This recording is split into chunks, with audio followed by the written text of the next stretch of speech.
Hi అండి, this is doctor Vamsikrishna, GI and laparoscopic surgery at Rush super speciality hospital.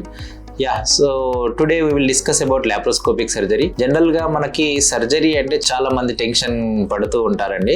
So దాని గురించి మనం ఈరోజు డిస్కస్ చేసుకుందాం అనుకుంటున్నాం. మనం ఇప్పుడు ఈ లాప్రోస్కోపిక్ సర్జరీ అనేది చూసుకున్నట్టయితే, సో దీంట్లో మనం అసలు ఏం చేస్తాం, అసలు ఏముంటుంది, ఈ లాప్రోస్కోపిక్ సర్జరీ అంటే ఏంటి అనేది చాలా బేసిక్ విషయం అయినప్పటికీ చాలా మందికి ఇప్పుడు ఇది కన్ఫ్యూజింగ్గా ఉంటుంది. ఈ లాప్రోస్కోపిక్ సర్జరీ అనేది మనం జనరల్గా స్టమక్ కడుపుకి సంబంధించిన సర్జరీలు చేయడానికి డిస్క్రైబ్ చేస్తూ ఉంటున్నాం. జనరల్గా మనం పూర్వం ఎప్పుడు ఎలా చేస్తూ ఉంటుందంటే చాలా పెద్దగా కట్ చేసి స్టమక్ని దాని లోపల ఉన్న ఆర్గన్స్ అన్ని చూసి దాని తర్వాత దానికి స్పెసిఫిక్ ఆర్గాన్ని టార్గెట్ చేసి సర్జరీ చేయాల్సి ఉంటుంది అన్నమాట. కానీ ఇప్పుడున్న అడ్వాన్సెస్ పద్ధతిలో మనకి లాప్రోస్కోపీ సర్జరీ అనే ద్వారా అలా పెద్దగా కట్ చేయడం అనేది ఏమి ఉండదండి. చిన్న చిన్న కట్స్, ఫర్ ఎగ్జాంపుల్ ఇప్పుడు ఒక లాప్రోస్కోపీ ఎలా చేస్తామని చెప్పాలంటే, జనరల్గా మనం ఇంతకుముందు మనం పెద్ద కట్స్ చేస్తూ ఉంటున్నాయి కదా, అలా కాకుండా ఒక చిన్న కట్స్ అనమాట 0.5 to 1 సెంటీమీటర్ కట్ చేసి దాంట్లో ఇలా మనం ఒక కెమెరాని పంపిస్తూ ఉంటాం అనమాట కడుపులోకి. అలా పంపించిన కెమెరా ద్వారా మనం లోపల ఉన్న ఆర్గన్స్ అన్ని కంప్లీట్ గా ఒక్క చిన్న కెమెరా ద్వారా కంప్లీట్ గా చూడొచ్చు. అలా పంపించిన కెమెరా తర్వాత మనం ఏం చేస్తామంటే కడుపులో మనం హ్యూమన్ ఫ్రెండ్లీ గ్యాస్ అనేది ఫిల్ చేస్తూ ఉంటాం. ఆ గ్యాస్ వల్ల మన కడుపు అనేది కొంచెం ఎక్స్పాండ్ అయ్యి అందులో ఉన్న స్పేస్ అనేది కొంచెం ఎక్కువగా అయ్యి మనకు అందులో ఉన్న ఆర్గన్స్ అన్ని కూడా మనకు చాలా ఈజీగా విజిబిలిటీ అనేది ఉంటుంది. సో మిగతా చిన్న చిన్న కట్స్ నుంచి మిగతా ఆపరేషన్కి సంబంధించిన ఇలా మనం కొన్ని ఇన్స్ట్రుమెంట్స్ పంపించి ఆ సర్జరీలు అనేది చేస్తూ ఉంటాం.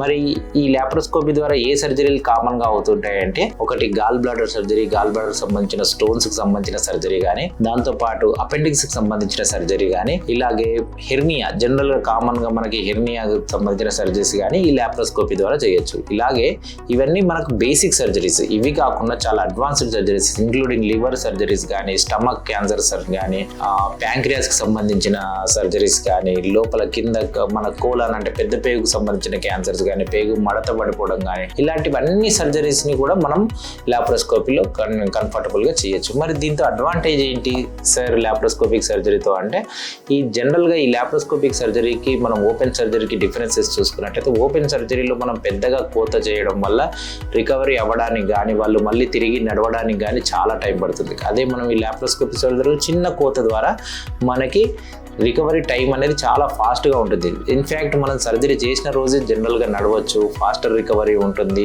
పెయిన్ కూడా మనం ఓపెన్ సర్జరీతో పోలిస్తే చాలా తక్కువగా ఉంటుంది. అలాగే మనం హాస్పిటల్లో ఉండే స్టే, ఇప్పుడు జనరల్గా మనం హాస్పిటల్ ఎక్స్పెన్సెస్ కూడా మనం రోజు రోజుకి పెరుగుతూ పోతుంటాయి. అలా కాకుండా మనం లాప్రోస్కోపీ ద్వారా within 1 day or 2 days discharge అవ్వడం ద్వారా, అంటే depends upon the patients, so ద్వారా మనకు ఆ ఎక్స్పెన్సెస్ అనేవి కూడా తగ్గుతాయి. సో ఓవరాల్గా మనం ఈ లాప్రోస్కోపీ ద్వారా యూజెస్ చూసుకున్నట్టయితే, చిన్న cut surgery, faster recovery, shorter hospital stay, ఇలా ఎన్నో అడ్వాంటేజెస్ మనకి ఈ లాప్రోస్కోపీ ద్వారా ఉంటాయండి. మరి ఇవి అన్ని పేషెంట్లలో చేయొచ్చా అంటే నో అండి. దీనికి కూడా కొన్ని స్పెసిఫిక్ కండిషన్స్ ఉంటాయి, స్పెసిఫిక్ డిసీజెస్ ఉంటాయి, దాని స్టేజింగ్ ఉంటుంది. తర్వాత పేషెంట్ కండిషన్ని బట్టి మాత్రమే ఈ లాప్రోస్కోపీని చూస్ చేసుకోవచ్చు. థ్యాంక్ యూ అండి. This is doctor Vamsikrishna, your GI and laparoscopic surgeon.